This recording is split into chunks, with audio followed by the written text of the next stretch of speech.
और शक्ति दिखाना हर कोई क्यों नहीं जाएगा भाई? ये राजनीति है, पॉलिटिकल पार्टी है। अगर हम अपनी ताकत नहीं दिखाएं तो क्या होंगे? मैं कहता हूं इसमें कुछ नहीं गलत है।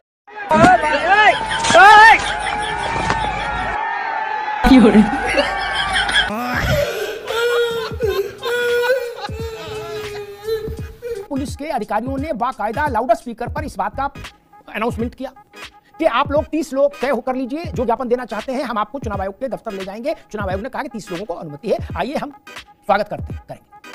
फिर ये क्यों बोले ना 300 जाएंगे? तो 300 लोग तो विमर्श में शामिल नहीं होंगे, वो तो नारे लगा सकते हैं। 300 लोग ऐसा तो है नहीं कि वहां गंभीर चर्चा में शामिल हो जाएंगे। इसको मानने में क्या दिक्कत थी? या एक मैसेजिंग करनी थी कि ना थोड़ा गाड़ी हो, थोड़ी झूमा झटकी हो, थोड़ा लटका झटका हो, है थोड़ा पानी हो, वो वेरी। तो दोस्तों आपने देखा ये छोटा सा वीडियो, आगे आप पूरा वीडियो देख सकेंगे। इस वीडियो में बात हो रही है किस तरीके से पाकिस्तानी मीडिया कर रहा है बात। पहले पूरा वीडियो देखते हैं, वीडियो देखने के बाद करते हैं इस टॉपिक पर बात। प्लीज चैनल को सब्सक्राइब करेगा। मैं मिलता हूं वीडियो के लास्ट में। जय हिंद। कांग्रेस वाले मन में सोच रहे होंगे कि यार बताओ, सब पंडाल हमने सजाया और मेला ये लूट ले गए। लोग लिख रहे हैं picture of the day, action of the day. अब राहुल जी का उतना ऐसा कुछ स्टंट हुआ नहीं। अब हो सकता है अगली बार भाई वो भी कोशिश करें कि हम डबल छलांग मारेंगे।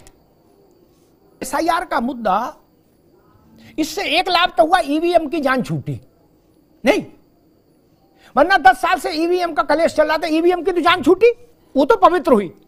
अब लिस्ट की बात आ गई है। अशोक यादव जी, चाहे 22 का चुनाव हो, चाहे 24 का चुनाव हो, चाहे बाई इलेक्शंस हो 10, अखिलेश यादव ये कहते रहे कि नाम काटे जा रहे हैं और जानबूझकर काटे जा रहे हैं। और एक बार तो उन्होंने कहा कि हर कॉन्स्टिट्यूंसी से 20,000 यादव, 20,000 मुसलमान के काटे जा रहे हैं। वो इस इशू को लगातार बनाए रखे जीवन। जितनी सपा की क्षमता थी उतनी वो उस मुद्दे को उठाते रहे।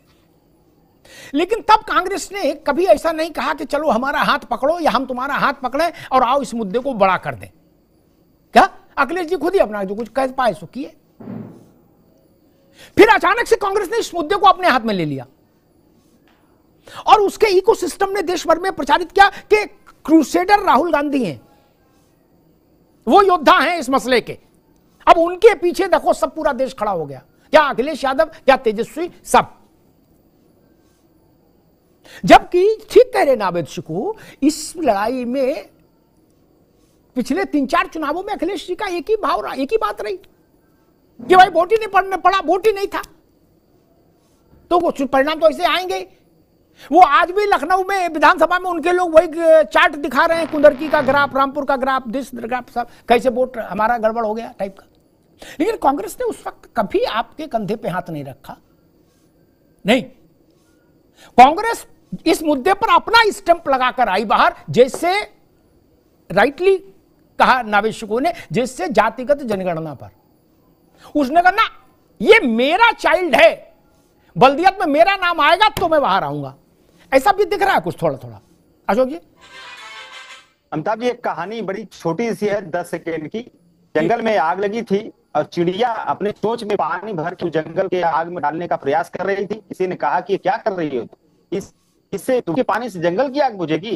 चिड़िया ने कहा कि सवाल ये नहीं है कि मेरे चोंच की आग से आग बुझेगी कि नहीं, सवाल ये है कि जब आग बुझाने वालों का नाम लिखा जाएगा तो मेरा भी नाम आग बुझाने वालों में लिखा जाएगा, आग लगाने वालों में नहीं लिखा जाएगा। सवाल ये नहीं है कि बुराई के खिलाफ कौन लड़ रहा है, कितना लड़ रहा है, सवाल ये है कि पूरा विपक्ष आज एकजुट होकर के इस लोकतंत्र में जो आग लगाई है मोदी सरकार, इस आग के खिलाफ जिसकी जितनी सामर्थ्य है वो अपनी सामर्थ्य के अनुसार संघर्ष कर रहा है। ये बहुत बड़ा लोकतंत्र के लिए सुखद क्षण है जो आज देखने को मिला। और ये जो तस्वीर जिसकी चर्चा आप कर रहे थे, ये तस्वीर भारत के इतिहास की एक तस्वीर बनी है। इस तस्वीर को देख देख के आज मोदी सरकार की रातों की नींद उड़ जाएगी, योगी सरकार की रातों की नींद उड़ जाएगी। मैं तो इसका व्यवहारिक वो देख रहा हूं, कंक्लूजन क्या हो सकता है।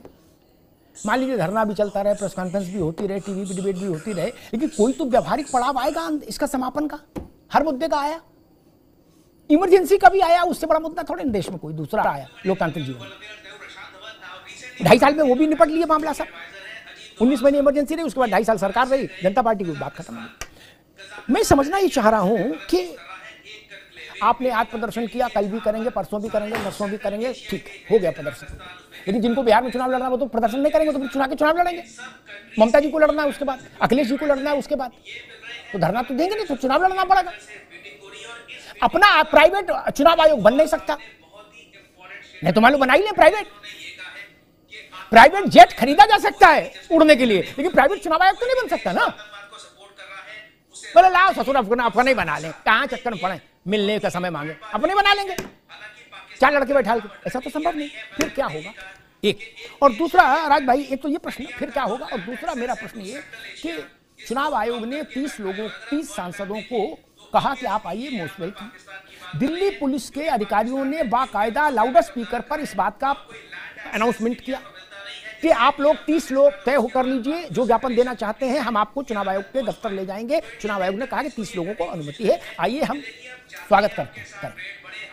फिर ये क्यों बोले ना 300 जाएंगे, तो 300 लोग तो विमर्श में शामिल नहीं होंगे, वो तो नारे लगा सकते हैं। 300 लोग ऐसा तो है नहीं कि वहां गंभीर चर्चा में शामिल हो जाएंगे। 30 लोगों के लिए जब अनुमति थी, और मैंने कांग्रेस को सुना, जयराम रमेश कह रहे थे कि हम तो ज्ञापन देना चाहते थे, हमें ज्ञापन देने की अनुमति नहीं दी गई। 30 लोग ज्ञापन लेके आए, चाय पिए, कॉफी पिए, चर्चा करें, जाए, इसको मानने में क्या दिक्कत थी? या एक मैसेजिंग करनी थी कि ना थोड़ा गाड़ी हो, थोड़ी झूमा झटकी हो, थोड़ा लटका झटका हो, है थोड़ा पानी हो, बैरिकेटिंग हो, पुलिस हो, ताकि विजुअल अच्छे बने। फिल्मों में डाला जाता है ना जैसे मसाला, वैसे पॉलिटिक्स में भी डाला जाता है राज भाई। वरना तो सीधे प्रियंका जी, राहुल जी, अखिलेश जी, ऐसे 30 लोग चले जाते, बड़े लोग। अब वहां जो कहना सुनना था, कैसे जाते राज भाई? दादा मैं बताता हूँ, दादा मैं बताता हूँ, मैं आंख से आंख मिला के कहता हूँ, मुझे ज्ञापन देने में, मैंने ज्ञापन हजारों बार दिए, मैं रोड पे ज्ञापन देता हूँ, मुझे पता है कैसे होता है। ओपी भाई नहीं समझेंगे इस बात को, हम भी जाते हैं ज्ञापन देने। जैसे मैं उसी बात पे आ रहा हूँ डायरेक्ट कि 30 बुलाए थे, 300 क्यों जा रहे? बात ये होती है, हम भी जाते हैं ज्ञापन लेके, 60, 70, 80 आदमी होते हैं, गेट बंद हो जाता है, कोई नहीं कुछ होता है। LIU आती है, वो कहती है भाई 20 आदमी मिल सकते हैं, 5 आदमी मिल सकते हैं, 5 अंदर जाते हैं।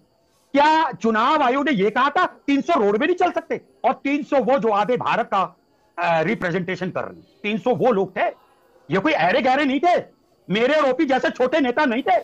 उनको जाना, हाँ गलत कब होते, वो चुनाव आयोग के अंदर घुस जाते, 30 से 30 जाते। और ये ज्ञापन देने में होता भी ऐसी है, और शक्ति दिखाना हर कोई चाहता, क्यों नहीं जाएगा भाई? ये राजनीति है, पॉलिटिकल पार्टी है, अगर हम अपनी ताकत दिखाएं तो क्या होंगे? मैं कहता हूं इसमें कुछ नहीं गलत है, चुनाव आयोग गलत है, बिल्कुल गलत है। और एक आप ही की बात है, आपने पिछली बार एक बात कही थी और वो दमदार भी थी, क्या जा रहा था चुनाव आयोग का, किस बात का एफिडेविट? ये तो गलत बात हो गई कि मैं आपका लिंक मुझे आज मिले ना और मैं 3 दिन मात्र हूं, भाई साहब जरा लिंक भेज दो, तो आप नहीं पहले एफिडेविट दो कि पिछला मिला कि नहीं मिला। अरे क्या जा रहा, अच्छा बताइए, आप ही के सब क्या जा रहा है चुनाव आयोग का? वो कहते गलती सुधार लेते, नहीं होती बता देते, जिस देश में रहते थे उसके लिए लड़ रहे थे। बाकी तो अभी इलेक्शन में होगा, आपका ही कहना है, वो लोग समझेंगे, हमें जिताएंगे। और वैसे भी मेरी तो एक मांग आपसे भी है, मैं ठीक है राज भाई, ठीक है, चुनाव आयोग से कि वाराणसी का इलेक्शन की काउंटिंग करा दो, रिकाउंटिंग एक बार, जो गड़बड़ है ना। अब रुकना होगा राज भाई, ओपी सिंह जी के पास चलता हूं, लेकिन मैं कहता हूं कि कुछ शर्तें पहले तय हो जानी चाहिए, रिजल्ट के बाद शर्त की व्याख्या नहीं होगी। आपने जनता के सामने विषय रख लिया, अब जो 2-3-4 चुनाव होंगे देश के बड़े राज्यों के, उनमें अगर इंडिया गठबंधन जीता तो हम घोषणा कर देंगे कि जो आरोप राहुल गांधी, अखिलेश यादव लगा रहे थे वो सही है, और अगर आप हार गए तो हम मान लेंगे आप भी फर्जिफिकेशन कर रहे थे। नहीं, इतनी बात तो ठीक है, निर्णय तो जनता ही करेगी, हम आप तो निर्णय कर नहीं सकते। बिहार का चुनाव है, बंगाल का चुनाव है, उत्तर प्रदेश का चुनाव है, यहीं से फैसला है। एक दूसरी बात मैं जो समझता हूं कि राज भाई, ये आंदोलन, ये धरना प्रदर्शन ठीक है, ये तात्कालिक रूप से उत्प्रेरक का काम करता है, थोड़ा जुम्बिश होती है राजनीति की। तो दोस्तों ये वीडियो यहाँ पर होता है खत्म। आपने देखा इस वीडियो में किस तरीके से पाकिस्तानी मीडिया ने डिस्कस किया। आप अपने सुझाव कमेंट में दीजिएगा, आपको ये वीडियो कैसा लगा। प्लीज चैनल को सब्सक्राइब करेगा, लगातार आपको इस तरीके की वीडियो चैनल पर मिलते रहेंगे। जय हिंद।